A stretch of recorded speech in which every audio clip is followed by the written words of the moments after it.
നമസ്കാരം. ലോകം ഇപ്പോൾ ഹാൻഡ വൈറസ് ഭീതിയിലാണ്. കോവിഡിനേക്കാൾ മാരകമായതിനാൽ ഇപ്പോൾ രോഗം ഹാൻഡ വൈറസിനെ ഭയക്കുകയാണ്.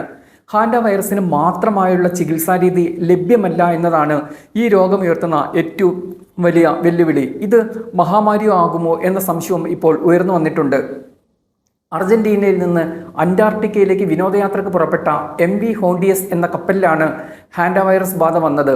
3 പേർ മരിച്ചു, 8 പേർക്ക് രോഗം സ്ഥിരീകരിച്ചിട്ടുമുണ്ട്. രോഗം ബാധിച്ചവർ ബ്രിട്ടൻ, ജർമ്മനി, സ്വിറ്റ്സർലാൻഡ്, നെതർലൻഡ്സ്, ദക്ഷിണാഫ്രിക്ക എന്നീ രാജ്യങ്ങളിലായി ചികിത്സയിലാണ്. കപ്പലിനെ തീരത്തടുപ്പിക്കാൻ വിവിധ രാജ്യങ്ങൾ അനുമതി നൽകിയിട്ടുമില്ല. വ്യത്യസ്തമായാണ് ഹാൻഡ വൈറസ് പടരുന്നത്. അടുത്ത സമ്പർക്കമുണ്ടായാൽ രോഗബാധിതരിൽ നിന്നും ഇത് പെട്ടെന്ന് പടരും. അതുകൊണ്ട് തന്നെ കോവിഡിനെ പോലെ രോഗം ഭയക്കുകയാണ് ഹാൻഡ വൈറസ് ബാധ. എലികളാണ് ഈ രോഗം പടർത്തുന്നത്.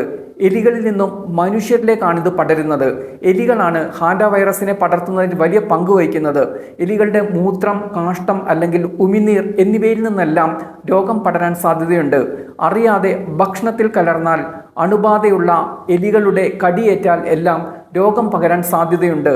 ശ്വാസകോശത്തെയാണ് ഇത് ബാധിക്കുന്നത്, വൃക്കകളെയും ബാധിക്കുന്നുണ്ട്. ഇങ്ങനെ 2 തരത്തിൽ മനുഷ്യ ശരീരത്തെ ബാധിക്കുന്ന വൈറസുകളാണ് ഹാൻഡ വൈറസ്. സാധാ പനിയാണ് ആദ്യം വരുന്നത്. പനിക്ക് സമാനമായ ലക്ഷണങ്ങളോടെയാണ് രോഗം ആരംഭിക്കുന്നത്.